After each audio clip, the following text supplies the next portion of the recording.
বিসমিল্লাহির রহমানির রহিম। অনার্স প্রথম বর্ষের শিক্ষার্থীরা, তোমাদের অনলাইন ক্লাসে স্বাগতম। আজকে ইসলামের ইতিহাস ও সংস্কৃতি বিষয়ের অনার্স প্রথম বর্ষের স্পেনে মুসলমানদের ইতিহাস এই ক্লাসটি নেবার জন্য আমি তোমাদের সাথে সংযুক্ত আছি ফাহমিদা হোসাইন, প্রভাষক, খিলগাঁও মডেল কলেজ। আমরা আজকে টুরসের যুদ্ধ সম্পর্কে আমরা আজকে জানবো। তোমাদের একটি বড় প্রশ্ন, টুরসের যুদ্ধর প্রেক্ষাপট, টুরসের যুদ্ধের কারণ সম্পর্কে, ঘটনা সম্পর্কে আলোচনা করব। আমরা ধাপে ধাপে আলোচনা করব। আমরা আজকে টুরসের যুদ্ধের প্রেক্ষাপট এবং কারণ নিয়ে আলোচনা করব। 732 খ্রিস্টাব্দে টুরসের যুদ্ধ হয়। তাহলে আমরা জানি যে মুসলমানরা 712 খ্রিস্টাব্দে স্পেন জয় করে। 712 খ্রিস্টাব্দ থেকে 700 এই পর্যন্ত সময়কে বলা হচ্ছে, আমরা বলবো অধীনস্থ আমিরাত।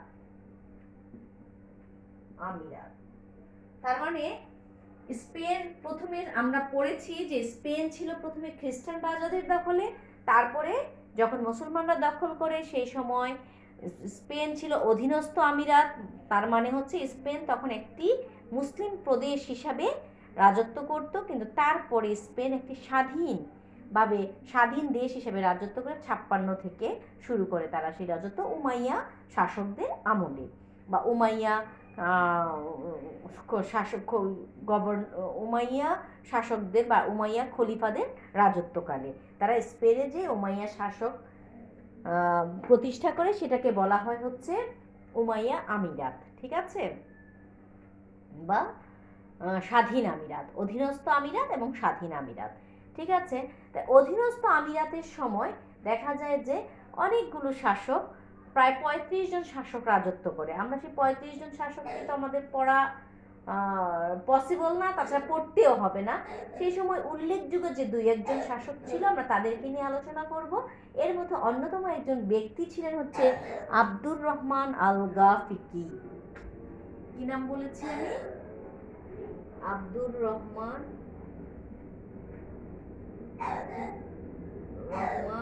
আল গাফিকি। ঠিক আছে, আব্দুর রহমান আল গাফিকি।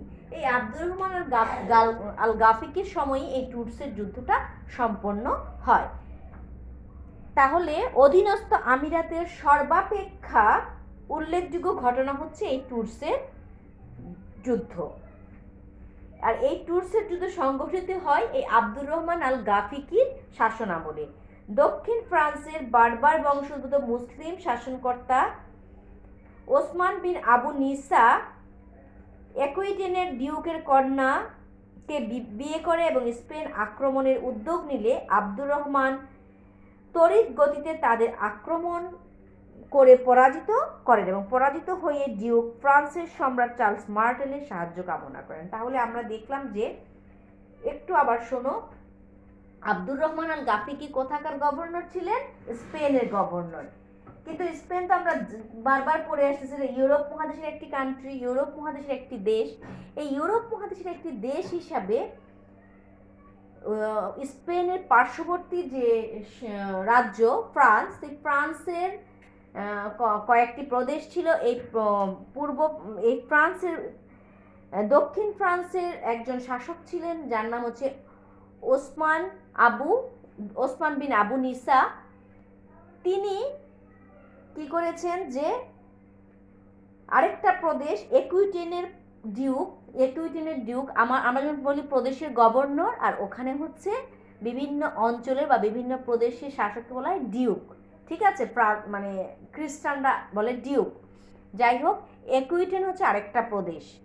একটু ভালো করে বুঝবে তোমরা, স্পেন হচ্ছে ইউরোপের একটা দেশ, ফ্রান্স হচ্ছে ইউরোপের একটা দেশ। এই স্পেন মুসলমানদের দখলে, ফ্রান্স হচ্ছে খ্রিস্টানদের দখলে। ঠিক আছে, এবং ফ্রান্সের দক্ষিণ সাইডের যে অঞ্চলটা আছে সেই অঞ্চলের শাসক ছিলেন হচ্ছে, বা গভর্নর ছিলেন হচ্ছে কে? আবু ওসমান। ঠিক আছে, তিনি বারবার বংশোদ্ভূত ছিলেন। তিনি একুইটের ডিউক, তিনি আরেকটা অঞ্চল একুইটেনের ডিউকের কন্যাকে বিয়ে করেন। বিয়ে করে তখনই আবু ওসমান আর একুইটেনের ডিউক মিলে কি করলেন, স্পেন আক্রমণের চিন্তা করে। যখন স্পেন আক্রমণের চিন্তা করেন তখন স্পেনের শাসক আব্দুর রহমান আল গাফিকে কি করলেন, তাদেরকে যুদ্ধের মাধ্যমে বা আক্রমণের মাধ্যমে পরাস্ত করলেন। এই হচ্ছে কিন্তু টুর্সের যুদ্ধে, আমি বারবার বলছি, একটা অন্যতম একটা কারণ লাগে। এই টুর্সের যুদ্ধের অন্যতম একটা কারণ বা প্রেক্ষাপট তৈরি হলো যে তারা আমাদের স্পেনকে আক্রমণ করে নিতে চাচ্ছে বা মুসলমানদের একটা অঞ্চলকে তারা দখল করে নিয়ে যাচ্ছে। এই জন্য তারা কি করলো, মুসলমানরা আব্দুর রহমান আল গাফিকির নেতৃত্বে তারাও ফ্রান্স আক্রমণের চিন্তা করলো। তাহলে সর্বপ্রথম আমরা যে প্রেক্ষাপটটা দেখাতে পারি সেটা হচ্ছে কি আভ্যন্তরীণ বিবাদ দূরীকরণ। দেখো এখানে কি লেখা আছে, আব্দুর রহমান আল গাফিকি একজন যোগ্য শাসনকর্তা এবং সুদক্ষ সেনাপতি ছিলেন। শাসন ক্ষমতা লাভ করে তিনি অভ্যন্তরীণ কলহ, বিপদ দূরীকরণ এবং শাসন ব্যবস্থা পুনর্গঠনের উপর নজর দেন। এ সময় স্পেনের মুসলমানদের মধ্যে গোত্র কলহ এবং বিশেষ করে দক্ষিণ আরবের হিমারীয় এবং উত্তর আরবের মুদারীয় এবং আরবদের সাথে বারবারদের দ্বন্দ্বে স্পেন ছিন্ন বিচ্ছিন্ন হয়ে গিয়েছিল। তিনি তাদের মধ্যে ঐক্য স্থাপন করেন এবং হিমারীয় মুদারীয় উভয় গোত্রের মধ্যে তিনি সমানভাবে গ্রহণযোগ্য ছিলেন এবং তারা তাকে তাদের নেতারূপে নেতৃত্বে ঐক্যবদ্ধ হয়েছিল। এই যে একটা ঐক্যবদ্ধ হইল, এই বিবাদ দূরী করে যখন তিনি ঐক্যবদ্ধ হলেন তখন তিনি চিন্তা করলেন যে আমরা আমাদের সীমানাটাকে বর্ধিত করব। তখনই তারা কি করলেন, এই ইউরোপ জয়ের চেষ্টাটা করলেন। আব্দুর রহমান আল গাফিকির মূল লক্ষ্য ছিল তারিক বিন জিয়াদ ও মুসা বিন নুসাইরের অসমাপ্ত কাজ সমাপ্ত করা। তারিক ও মুসার স্বপ্ন ছিল ফ্রান্স, ইতালি, জার্মান, বাইজান্টাইন সাম্রাজ্য সহ ইউরোপের বিস্তীর্ণ অঞ্চলে মুসলিম স্পেনের সাথে একত্রিত করে বিশাল ইসলামী রাজ্য গড়ে তুলবে। কিন্তু 721 খ্রিস্টাব্দে স্পেনের গভর্নর আল সামাপ পিরেনিজ অতিক্রম করে ফ্রান্সে অভিযান চালান, কিন্তু শেষ পর্যন্ত তিনি পরাজিত হন এবং যুদ্ধক্ষেত্রেই তিনি নিহত হন। এর ফলে দেখা যায় যে আর মুসলমানদের এই মুসা বিন নুসাইর এবং তারিক বিন জিয়াদের স্বপ্নটা, অধরা যে স্বপ্নটা রয়ে গেছে সেটা পূরণ করা সম্ভব নয়। আব্দুর রহমান গাফিকি আবার ক্ষমতায় এসে তিনি প্রায় আবার 11 বছর পরে যখন ক্ষমতায় আসেন, এসে তিনি আবার এর নেতৃত্ব গ্রহণ করেন। 732 সালে আব্দুর রহমান আল গাফিকি 1 লক্ষ সৈন্য নিয়ে তিনি পিরেনিজ অতিক্রম করেন এবং তিনি আর্লেস দুর্গ দখল করেন। এরপর তিনি একুইটের শাসক ডিউক ইউডেসকে পরাজিত করে একে একে তিনি কয়েকটি অঞ্চল যেমন বার্তিমাস্ক, বুরুন্ডি, লিওন এইসব অঞ্চল এবং দক্ষিণ ফ্রান্সের আরও কয়েকটি শহর তিনি দখল করে নেন। এই যে কয়েকটি অঞ্চলকে তিনি দখল করলেন, এই দখল করে নেওয়ার পরিপ্রেক্ষিতে তিনি কিন্তু ফ্রান্সে ঢুকান। কারণ পিরেনিজ পর্বতমালা অতিক্রম করলেই আমরা ক্লাসে বলে থাকি যে সপ্তনগর, 7টা নগর আছে, সেগুলি মুসলমানরা দখল করেন। তারপরেই পরবর্তী কি হচ্ছে ফ্রান্সের ধাপ, ফ্রান্সের শুরু, ঠিক আছে, বিভিন্ন অঞ্চলগুলো ফ্রান্সের, তার মধ্যে কয়েকটি অঞ্চলও তারা দখল করে ফেলেছে। দখল করার ফলে তাদের মুসলমানদের স্বপ্নটাকে কি হয়, আরেকটু বেড়ে যায়। মুসলমানরা তখন পুনরুদ্যমে আরও একটুখানি তাদের আশা বেড়ে যায় এবং তারা ফ্রান্সকেই দখল করার চিন্তা করে। 732 খ্রিস্টাব্দে মুসলমান এবং খ্রিস্টানদের মধ্যে একটি যুদ্ধ সংঘটিত হয়। সেই যুদ্ধটি ইতিহাসে টুর্সের যুদ্ধ নামে পরিচিত। টুর্সের যুদ্ধের প্রথম কারণ হিসেবে আমরা দেখতে পারি যে মুসলমানগণ সমগ্র বিশ্বে যেন ইসলামের আলো ছড়িয়ে পড়ে সেই চেষ্টায় রত ছিল। এই চেষ্টার ফলই হচ্ছে স্পেন বিজয়। তারিক বিন জিয়াদ যেরূপ সহজে স্পেনের গথ রাজাকে পরাজিত করেছিল, ঠিক সেভাবেই পরবর্তীতে আব্দুর রহমান আল গাফিকি ফ্রান্স জয়ের পরিকল্পনা করেছেন। তার এই নীতি মূলত টুর্সের যুদ্ধের অন্যতম কারণ। দ্বিতীয়ত আমরা দেখতে পাই যে 732 খ্রিস্টাব্দের বসন্তকালে গাফিকি পিরেনিজ অতিক্রম করে সপ্তনগরে প্রবেশ করে। বলেছি যে পিরেনিজ পর্বতমালার পরে কি আছে, 7টা নগর, পাহাড়ি অঞ্চল, তারপরেই কিন্তু ফ্রান্স। এই 7টি নগরে তিনি প্রবেশ করেন এবং এডিউসকে পরাজিত করে তাদের রাজধানী দখল করেন এবং বোর্দা আক্রমণ করে অগ্নিসংযোগ করেন। অতঃপর সমগ্র ফ্রান্সের জন্য এবং সমগ্র ফ্রান্স দখল করার জন্য তিনি কি করলেন? প্যারিস অভিমুখে যাত্রা হলেন।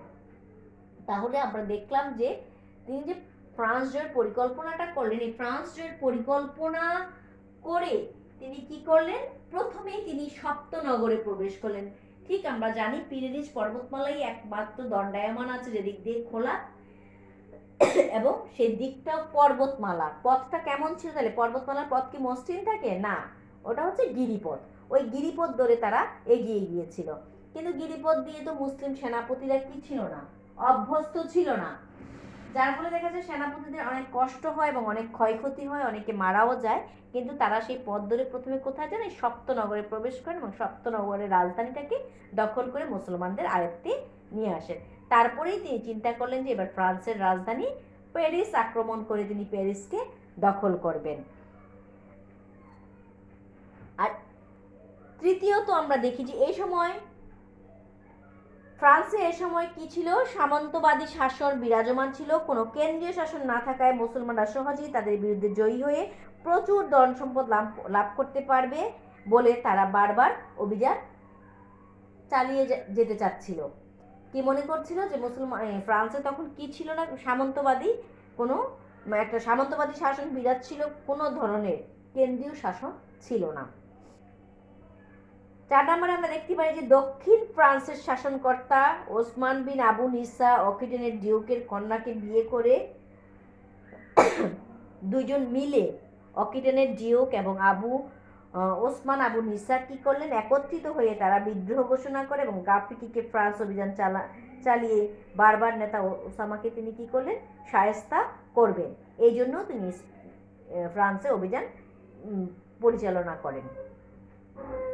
পঞ্চমত আমরা দেখি যে মুসলিম খলিফাদের রাজ্য বিস্তারের প্রধান উদ্দেশ্য ছিল ইসলামের সুমহান বাণী সমগ্র বিশ্বে পৌঁছে দেওয়া। তাই খ্রিস্টানগণ স্পেনে ইসলামের অনুপ্রবেশ ঘটানোর পর যখন স্পেনে যখন ইসলামের অনুপ্রবেশ ঘটে তখন ফরাসি খ্রিস্টানদের ইসলাম ধর্মে দীক্ষিত করতে তারা মুসলমানরা উদ্যোগী হয়। ইতিপূর্বে কয়েকটি যুদ্ধের মাধ্যমে তারা দক্ষিণ ফ্রান্সের বেশ কিছু অঞ্চলও দখল করে নেয়। কিন্তু তাই তারা কি হলো? টুর্সের যুদ্ধে খ্রিস্টান এবং মুসলমানরা মুখোমুখি যুদ্ধ করতে অগ্রসর হয়। তাছাড়া মুসলমানদের এই যে রাজ্য সম্প্রসারণ, এতে কি হলো? অকিটেনের ডিউক, তারপরে হচ্ছে দক্ষিণ ফ্রান্সের শাসক, তারা সকলে ভীত হয়ে যায়। ভীত হয়ে তখন তারা কি করলেন? পুরো ফ্রান্সের যে রাজা, পুরো ফ্রান্সের যে বিভিন্ন অঞ্চল না, পুরো একটা ফ্রান্সের যে রাজা ছিল সেই রাজার নাম হচ্ছে চার্লসের সাথে তখন তারা তাদের মতবিরোধ ভুলে তারা একটা কনফেডারেসি গঠন করে। কি করে? একটা সম্মিলিত জোট গঠন করে। তারা চার্লস সহ সমস্ত খ্রিস্টান রাজারা একত্রিত হয়ে তারা মুসলমানদের বিরুদ্ধে যুদ্ধ করার জন্য একাত্ম হয়ে ওঠে এবং গাফিকি তখন চার্লসকে ধ্বংস করার উদ্দেশ্যে ফ্রান্সের অভিমুখে রওনা দেন এবং টুর্সের যুদ্ধে মুখোমুখি হন। 732 খ্রিস্টাব্দের অক্টোবর মাসে উত্তর ফ্রান্সের টুর্স এবং পয়টিয়ার্স এর মধ্যবর্তী স্থানে বা মধ্যবর্তী সমতল ভূমিতে উভয় বাহিনীর যুদ্ধ হয়। ঠিক আছে? আব্দুর রহমান আল গাফিকির বাহিনী এবং চার্লস ও ডিউক ইউডেসের সম্মিলিত বাহিনীর মধ্যে এক রক্তক্ষয়ী যুদ্ধ হয়। যুদ্ধটা কয়েকদিন ধরে চলে। আব্দুর রহমান আল গাফিকি কয়েকদিন ধরে যখন এই যুদ্ধ চলে, যখন আব্দুর রহমান আল গাফিকির জয় সুনিশ্চিত, সেই সময় মুসলিম সেনাদের মধ্যে একটি বিশৃঙ্খলার সৃষ্টি হয়। কি কারণে বিশৃঙ্খলার সৃষ্টি হয়? শোনো, বিশৃঙ্খলাটা হয় এই জন্য যে যদি মুসলমানরা জয়লাভ করে তাহলে কি করবে? তারা ফ্রান্সের যে সম্পদগুলো আছে সেই সম্পদগুলো তারা আহরণ করবে। তখন মুসলমানরা কি করলো? যখন দেখা গেল যে তারা এখন তাদের মানে বিজয় আসন্ন, কে কত সম্পদ আরোহণ করতে পারবে, তারা সেই বিজয় কাজ পূর্ণভাবে মানে সম্পূর্ণ না করে তারা সেই সম্পদ আরোহণের জন্য ব্যতিব্যস্ত হয়ে পড়ে এবং বিশৃঙ্খলভাবে তারা যুদ্ধক্ষেত্র থেকে ছুটোছুটি শুরু করতে থাকে। এর ফলে দেখা যায় যে আব্দুর রহমান আল গাফিকি তার বাহিনীর মধ্যে শৃঙ্খলা ফিরিয়ে আনতে ব্যর্থ হন এবং যুদ্ধের 10ম দিবসে আব্দুর রহমান গাফিকি তীরবিদ্ধ হয়। এরপর মুসলমানরা নতুন সেনাপতি নির্বাচনে ব্যর্থ হয় এবং যুদ্ধে পরাজয় বরণ করে। এই যুদ্ধের অন্যতম আরেকটি জিনিস হচ্ছে যে তার মানে কি, রাতে যখন মুসলমান সেনাপতিরা অসুস্থ হয়ে পড়ে বা গুলিবিদ্ধ হয়ে যায়, তখন গুলিবিদ্ধের জন্য আব্দুর রহমান আল গাফিকি মারা যায় বা তাদের তাঁবুতে, সন্ধ্যা হলে তার যুদ্ধ হয় না, তাঁবুতে চলে আসে সেই অসুস্থ অসহায় মুসলিম সেনাদের উপরে কে, খ্রিস্টান রাজা চার্লস। খ্রিস্টান রাজার নাম কি বললাম? চার্লস ওই মুসলিম তাঁবুতে আসে এবং সমস্ত আহত মুসলিম সেনাপতিদেরকে মানে হত্যা করে নিজে তখন মার্টেল উপাধি গ্রহণ করেন, মানে হত্যাকারী উপাধি গ্রহণ করেন। এবং মুসলমানরা এভাবেই মানে রাতের অন্ধকারে চার্লস কি করলেন, অসুস্থ মুসলিম সেনাপতিদের উপর ঝাঁপিয়ে পড়ে এবং তাদেরকে হত্যা করে নিজে মার্টেল উপাধি গ্রহণ করেন এবং মুসলমানদের হাত থেকে তিনি স্পেনকে ফ্রান্সকে রক্ষা করেন। ঠিক আছে, তাহলে আমরা যেটা আজকে পড়লাম যে তোমাদের টুর্সের যুদ্ধের কারণ এবং ঘটনাবলী। টুর্সের যুদ্ধের কারণ এবং ঘটনাবলী তোমাদের সবার আগে জানতে হবে যে টুর্সের যুদ্ধটা কার সময় হয়। টুর্সের যুদ্ধটা হয় অধীনস্থ আমিরাতের সময়। অধীনস্থ আমির আব্দুর রহমান আল গাফিকির সময় এই টুর্সের যুদ্ধটা সংগঠিত হয়। টুর্সের যুদ্ধের প্রেক্ষাপট ছিল যে স্পেনে যে মুসলমানদের মধ্যে অভ্যন্তরীণ যে বিবাদগুলো ছিল, হিমারীয় মোদারীয় গোত্রের মধ্যে যে বিবাদগুলো ছিল, সেই বিবাদগুলো দূর করে তখন আব্দুর রহমান আল গাফিকি কি করলেন, তিনি তার সীমানাকে বর্ধিত করার জন্য ইউরোপ জয়ের চেষ্টা করেন। আর সেখানে তিনি দক্ষিণ ফ্রান্সের যে শাসক ছিল ওসমান বিন আবু নিসা, তিনি অকিচেনের ডিউকের কন্যাকে বিয়ে করেন। এই বিয়ে করার ফলে কি হয়, ওই ডিউকের সাথে তার একটা হৃদ্যতাপূর্ণ সম্পর্ক হয়ে যায় এবং তিনি তখন একসাথে হয়ে স্পেনকে খ্রিস্টানদের দখলে আনার জন্য চেষ্টা করেন। তার জন্য মুসলমান এই চেষ্টার প্রেক্ষাপটে, এতগুলো চেষ্টার প্রেক্ষাপটে তারা স্পেনকে দখল করে ফেলবে, তিনি তখন আব্দুর রহমান আল গাফিকে আক্রমণ করে তাদেরকে দমন করেন। এর পরিপ্রেক্ষিতে কি করলো, এই যুদ্ধটা শুরু হয়। তাহলে যুদ্ধের অন্যতম কারণগুলো কি দেখলাম আমরা, যে ফ্রান্স জয়ের একটা পরিকল্পনা করে তারা। ফ্রান্স জয়ের পরিকল্পনা কেন করে বলো তো? কি বললাম যে মুসা বিন নুসাইর, তারিক বিন জিয়াদ, তারা স্পেনকে জয় করেছিল এবং তারা একসময় পুরো ইউরোপকে, ফ্রান্স, জার্মানি, ইতালি, বাইজান্টাইন, সবগুলো অঞ্চলকে তারা দখল করতে চেয়েছিল, তারা করতে পারেনি। আব্দুর রহমান আল গাফিকি তাদেরই স্বপ্নটাকে কি করতে চেয়েছিলেন, পরিপূর্ণ করতে চেয়েছিল। সেই জন্য তিনি ফ্রান্স অভিযানের পরিকল্পনা করেন বা ফ্রান্স জয়ের পরিকল্পনা করেন। আর এই পরিকল্পনা ধরেই তিনি কি করেছিলেন, প্রথমে পিরেনিস পর্বতমালা অতিক্রম করলে পরে কি আছে, 7টা নগরী, যেটা ইতিহাসে সপ্ত নগরী নামে পরিচিত। আব্দুর রহমান আল গাফিকি তার সেনাবাহিনী নিয়ে তিনি কি করলেন, এই সপ্ত নগরীতে প্রবেশ করেন এবং সপ্ত নগরীর রাজধানী বোর্দা তিনি দখল করে নেন, যেটা মুসলমানদের দখল ছিল। কিন্তু সপ্ত নগরীটা ছিল সম্পূর্ণভাবে পাহাড়ি অঞ্চল এবং প্রচণ্ড ঠান্ডা, পথ ছিল গিরিপথ। সেখানে অনেক সৈন্য কিন্তু সেখানে খাদ্যাভাবে এবং অসুস্থ হয়ে মারা যায়। তারপরে আব্দুর রহমান আল গাফিকি ছিলেন একজন সাম্রাজ্যবাদী শাসক। তিনি মূলত কি করেছিল যে ফ্রান্সে তখন কোনো কেন্দ্রীয় শাসন ছিল না, এই কেন্দ্রীয় শাসনের অভাবে বিভিন্ন অঞ্চল যখন নিজ নিজ মতো শাসন পরিচালনা করছিল, তারই সুযোগে আব্দুর রহমান আল গাফিকি কি করেছিলেন, যে সমস্ত মুসলিম সৈন্যদেরকে একত্রিত করে ঐক্যবদ্ধ করে তিনি ফ্রান্সকে দখল করার পরিকল্পনা করেন। তাছাড়া ওসমান বিন আবু নিসার নিজে মুসলমান হয়ে যখন পুনরায় আবার স্পেনকে খ্রিস্টানদের হাতে দিয়ে দেওয়ার জন্য একত্রিত হয়ে স্পেন দখলের জন্য আসে, তিনি মূলত তাকে শাস্তি দেবার জন্য, তাকে সমুচিত শিক্ষা দেবার জন্যই তিনি ফ্রান্স অভিযানের পরিকল্পনা করেন। তাছাড়া ইসলাম পুরো বিশ্বে ছড়িয়ে যাবে। স্পেনে যখন ইসলামের অনুপ্রবেশ ঘটে, তিনি চেয়েছিলেন ফ্রান্সের খ্রিস্টানদের অঞ্চলেও তিনি কি করবেন, স্পেনের পতাকা তুলে নিয়ে আসবেন এবং এক বিশাল সাম্রাজ্য, মুসলিম সাম্রাজ্য প্রতিষ্ঠা করতে সক্ষম হবেন। তাছাড়া পুরো ফ্রান্সের রাজা চার্লসের সাথে বিভিন্ন অঞ্চলের ডিউকদের কি চলছিল, মনোমালিন্য চলছিল, বিরোধ চলছিল। যখন মুসলমানরা ঐক্যবদ্ধ, তখন মুসলমানরা অত্যন্ত শক্তিশালী, ঐক্যবদ্ধভাবে যখন আন্দোলন বা আক্রমণ করার প্রস্তুতি গ্রহণ করছিল, এই খবর জেনে অকিজেনের ডিউক তখন কি করলো, চার্লসের সাথে সমস্ত বিরোধ ভুলে একত্রিত হলো এবং চার্লস তখন সমস্ত খ্রিস্টান রাজাদেরকে একত্র করে তিনি একটি কনফেডারেসি গঠন করেন, একটা জোট গঠন করেন এবং জোট গঠন করে তিনি মুসলমানদেরকে শিক্ষা দেওয়ার জন্য অগ্রসর হন। অতঃপর দুই বাহিনী কি হয়, দুই বাহিনী সম্মুখ যুদ্ধ করবার জন্য 732 খ্রিস্টাব্দের অক্টোবর মাসে একত্রিত হয় এবং উত্তর ফ্রান্সের একটি অঞ্চলে, যেটা টুর্স ও পয়টিয়ার্সের মধ্যবর্তী একটা সমতল ভূমি, টুর্সও একটা পাহাড়ি অঞ্চল, পয়টিয়ার্সও একটা পাহাড়ি অঞ্চল, তার মধ্যবর্তী যে সমতল ভূমিটা, সেখানে তারা তাঁবু করেন এবং আব্দুর রহমান আল গাফিকির বাহিনী এবং চার্লস ও ডিউকের সম্মিলিত বাহিনীর মধ্যে যুদ্ধ হয়। যুদ্ধ প্রায় 10 দিন পর্যন্ত চলে।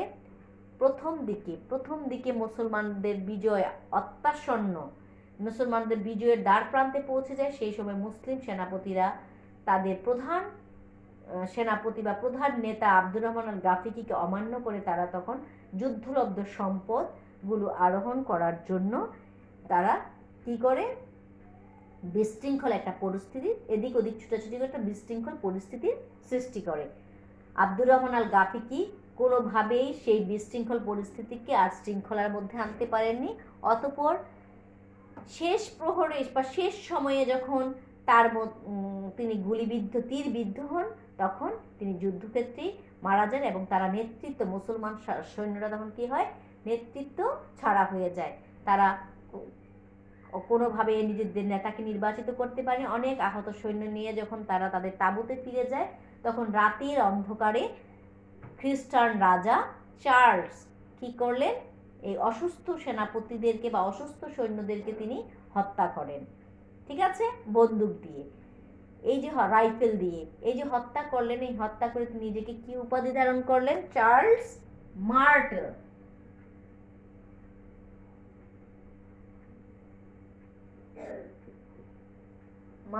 চার্লস মার্টেল উপাধি ধারণ করেন, মানে হত্যাকারী। চার্লস হচ্ছে হত্যাকারী, এই উপাধি ধারণ করেন এবং তিনি মুসলমানদের হাত থেকে খ্রিস্টানদের ফ্রান্সকে রক্ষা করতে সক্ষম হন। এরপরে আর কোনোদিনই কিন্তু মুসলমানরা, এই আব্দুর রহমান আল গাফিকির পরে আর কোনোদিনই কিন্তু মুসলমানরা কি করতে পারেনি, এই আব্দুর রহমান আল গাফি কিন্তু সপ্তনগর পর্যন্ত গিয়েছিল, ফ্রান্সের দ্বার প্রান্তে, কিন্তু এরপরে আর কখনোই আব্দুর রহমান আল গাফিকির পরে কোনো মুসলিম শাসকই কি করেনি, ফ্রান্সকে জয় করার বা ফ্রান্সে অভিযান পরিচালনা করার কোনো স্বপ্নও আর দেখেনি, চিন্তাও আর করেনি। ঠিক আছে, চিন্তাও আর করেনি, কারণ মুসলিম সৈন্যরা কি ছিল না, এই গিরিপথ ধরে যে যুদ্ধ করার মতো অত সামর্থ্য তাদের ছিল না, অত শক্তিশালী তারা ছিল না। ঠিক আছে, তাহলে আমরা আজকে পড়লাম হচ্ছে টুর্সের যুদ্ধ বা অধীনস্থ আমিরাতের সময় বা আব্দুর রহমান আল গাফিকি কর্তৃক যে ফ্রান্স আক্রমণের জন্য যে যুদ্ধটা হয় টুর্স এবং পয়টিয়ার্সের মধ্যবর্তী স্থানে, সেই যুদ্ধটাকে আমরা আজকে পড়লাম। আমরা পড়লাম হচ্ছে যুদ্ধের কারণটা। তোমরা জানো যে তোমাদের সাময়িক পরীক্ষা অত্যন্ত সন্নিকটে, সেই সাময়িক পরীক্ষার জন্য আমি তোমাদের ছোট্ট করে একটা সাজেশন দিয়েছি, সংক্ষিপ্ত প্রশ্নের এবং রচনামূলক প্রশ্নের। রচনামূলক জাস্ট তোমাদের 5টা লিখতে হবে, আমি কিন্তু তোমাদের 5টাই দিয়েছি, কারণ এই কোর্সটা আমি যেভাবে ক্লাসরুমে তোমাদেরকে বুঝাই, অনলাইনে ততটুকু তোমরা বুঝতে পারবে কিনা, কারণ তোমরা সেখানে অনেক কোশ্চেন করো, অনেক জানতে চাও, যার ফলে আমি তোমাদের জিনিসগুলো জানাতে সক্ষম হই এবং তোমাদের কাছ থেকে আউটপুটটা নিতে পারি। কিন্তু অনলাইন তো আমি সেটা পাচ্ছি না। তারপর আমি তোমাদেরকে বলবো, তোমরা অনলাইন ক্লাসে যেটাই বুঝতে পারো না, আমার যেই কথাটা তোমরা বুঝতে পারছো না, আমাকে তোমরা নক করবে এবং অবশ্যই জানবে। আর তোমরা যারা বই কিনে নিয়েছো তারা এই জিনিসটা পড়বে। টুরসের যুদ্ধ কার সময় হয়েছিল? আব্দুর রহমান আল গাফিকি সময়, অধীনস্থ আমিরাতের সময়। ঠিক আছে, টুরসের যুদ্ধ। তোমরা আমার কথাটা শুনবে। নেক্সট ক্লাসে আমি এটা আবার ভালো করে, মানে কারণের পরে ঘটনা পড়িয়ে একদম ফলাফলটা বা মুসলমানদের সাফল্যের কারণ কি আমি পুরোটা ধরে পড়িয়ে দিব। এখান থেকে যে ধরনের কোশ্চেনই আসবে তোমরা লিখতে সক্ষম হবে। ঠিক আছে, আজকে তাহলে এই পর্যন্তই থাক বাবা। সবাই ভালো থাকবে এবং বাসায় পড়াশোনা করবে। ঠিক আছে, ওকে, থ্যাংক ইউ অল।